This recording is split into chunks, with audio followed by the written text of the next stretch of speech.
ईसा पूर्ववीं शताब्दी का समय भारतीय इतिहास में महाजनपद काल के नाम से जाना जाता है। यह वह दौर था जब छोटे छोटे जनपद संगठित होकर शक्तिशाली राज्यों में बदल गए।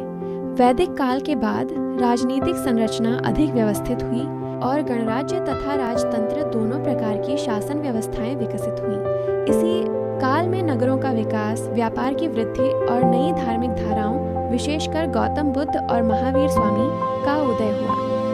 16 महाजनपद।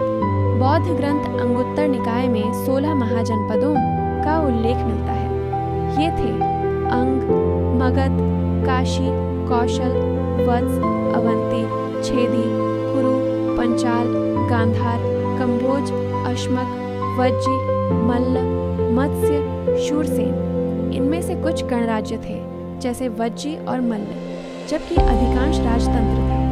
व्यापारिक मार्गों और उपजाऊ भूमि के कारण इन राज्यों में प्रतिस्पर्धा बढ़ी और सत्ता संघर्ष भी तेज हुआ।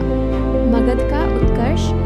16 महाजनपदों में मगध सबसे शक्तिशाली बनकर उभरा। इसकी राजधानी प्रारंभ में राजगृह और बाद में पाटलिपुत्र थी। मगध की उन्नति के कई कारण थे। भौगोलिक स्थिति, गंगा के उपजाऊ मैदानों में स्थित होने से कृषि उत्पादन अधिक था। प्राकृतिक संसाधन, लौह अयस्क की उपलब्धता ने मजबूत हथियार बनाने में सहायता की। सक्षम शासक, बिंबिसार, अजातशत्रु और महापद्म नंद जैसे महत्वाकांक्षी राजाओं ने राज्य का विस्तार किया। बिंबिसार ने कूटनीति और विवाह संबंधों से राज्य को मजबूत किया, जबकि अजातशत्रु ने युद्ध नीति से वज्जी संघ को पराजित कर मगध की सीमाएं बढ़ाई।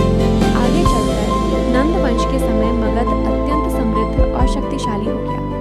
यही आधार आगे चलकर मौर्य साम्राज्य की स्थापना का कारण बना। निष्कर्ष, महाजनपद काल भारतीय इतिहास का परिवर्तनकारी दौर था। इस समय राजनीतिक एकता, आर्थिक प्रगति और धार्मिक नवजागरण ने भारत की दिशा बदल दी। 16 महाजनपदों में से मगध का उत्कर्ष सबसे महत्वपूर्ण घटना रही, जिसने भविष्य में एक विशाल साम्राज्य